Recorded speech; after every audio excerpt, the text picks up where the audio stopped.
Bom dia, boa tarde, boa noite. Hoje vou apresentar um pouco sobre um regime expandido que foi elaborado para o Seminário Interdisciplinar de Sustentabilidade e Desenvolvimento Social, ao qual tem como título Estudo Sustentável, o papel da sensibilização ambiental na orla da cidade de Café Amazonas, elaborado por mim, Matheus, eu, Andréia, Francisca das Chagas e Lívia de Araújo. Então, para fazer nossa introdução. Esse trabalho ele é proveniente de um trabalho de campo realizado em 2025 na orla da cidade de Tefé, cuja vista sobre a sensibilização da população a respeito do descarte incorreto de resíduos sólidos, né? Ao qual a gente compreende nesse processo que ocorre uma produção socioespacial na orla da cidade, né? Ao qual a atividade ela tocou em um ponto sensível a respeito de como é que o impacto desses resíduos sólidos eles causam prejuízos não somente ao meio ambiente, mas também à própria saúde da população.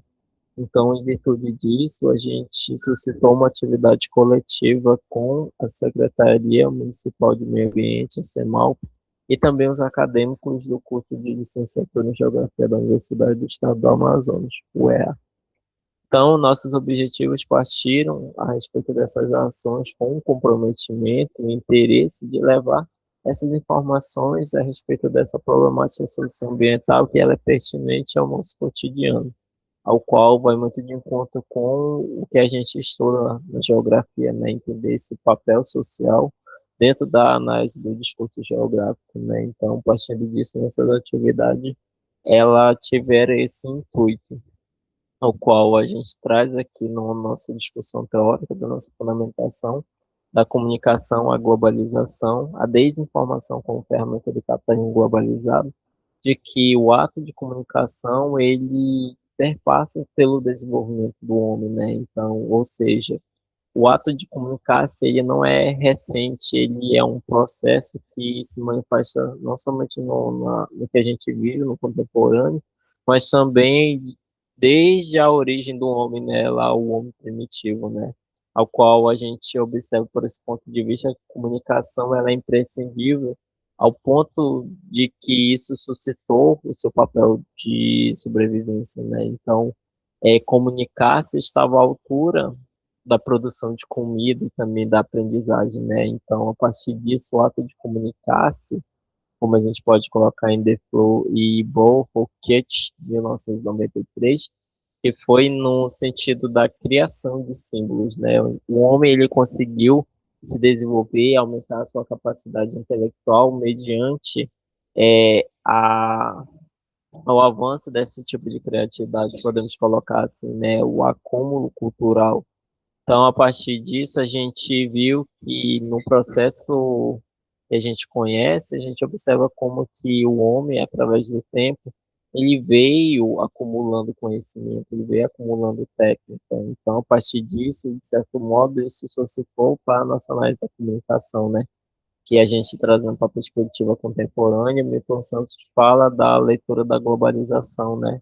A qual a informação ela acabou caindo nas mãos do sistema capitalista, né? Ao qual se aproveita desse tipo de informação para suscitar e propor diversos âmbitos da sociedade, ao qual isso aumentou consideravelmente o consumo e a produção não somente de produtos, de alimentação, mas também da própria informação em si, né, o ato de comunicação.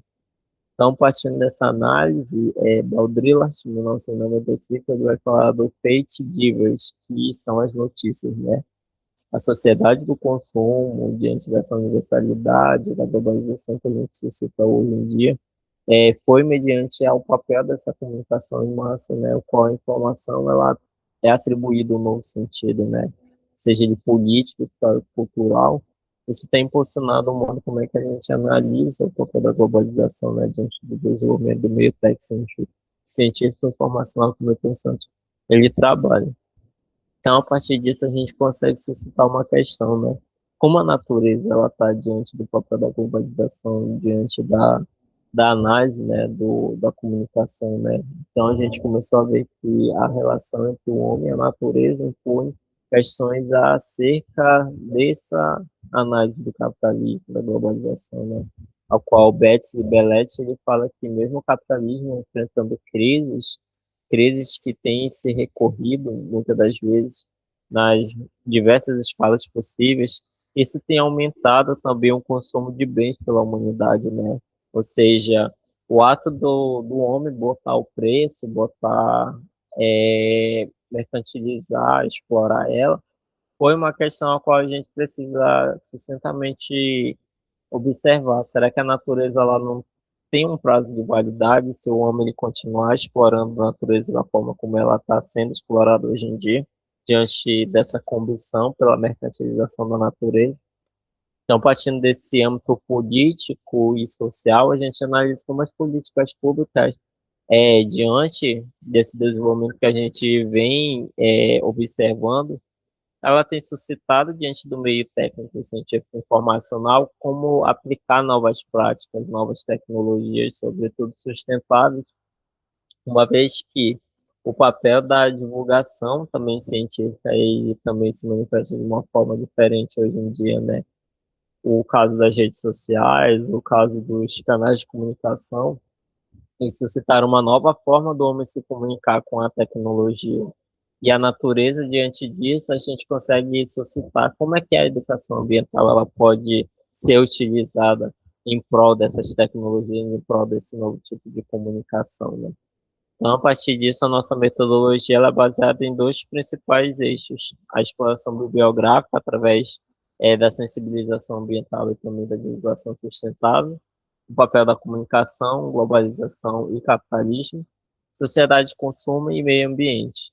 E em si o trabalho de campo através das atividades em conjunto com a Secretaria do Meio Ambiente, ao qual a gente analisando o papel de Claval, ele fala que a geografia ela está nessa autenticidade, né, a respeito das observações e que isso é um eixo central ao analisar esse contexto que a geografia está inserida, né, o espaço geográfico enquanto espaço dessas relações entre o homem, entre a natureza, né, mediante essa interpretação não somente da paisagem, mas de como é que esses elementos eles estão enraizados na essência, né, de como é que esse espaço prático ele não se ele se estende de certo modo além das disciplinas que são ministradas, né?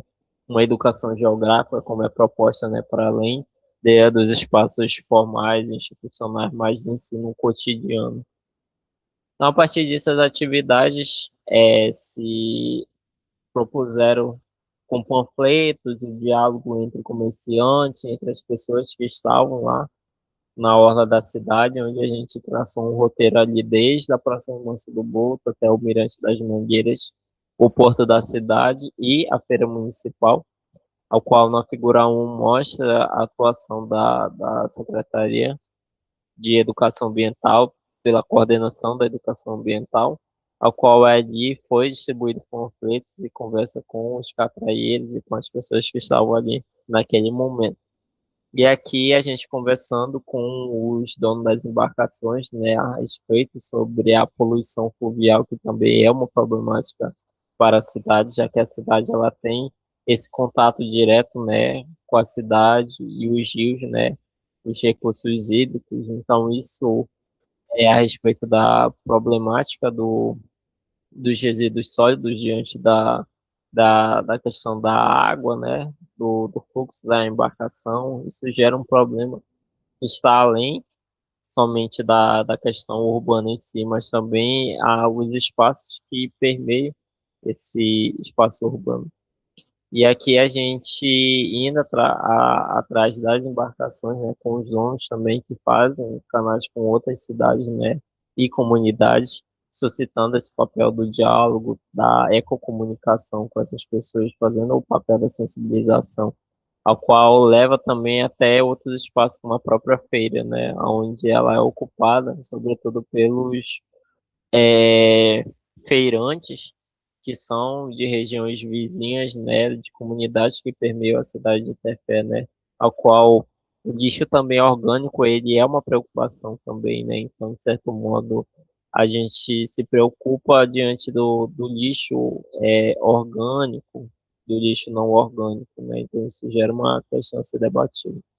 Então, a partir disso, as nossas considerações estão diante disso, de que o papel da comunicação, por mais que a gente traze somente nessa análise da mobilização local, mas que, de certo modo, ela suscita por uma análise da educação ambiental que é, as iniciativas, elas, mesmo sendo pequenas, médias ou grandes, elas suscitam também o modo da gente pensar e refletir como é que a gente vai construir nossa sociedade, né? Construir um espaço sustentável e resiliente, né? Ao qual isso, diante desse papel da comunicação que a gente suscita, como isso é necessário, já que a comunicação ela é um fator desde do que a gente compreende como homem, né?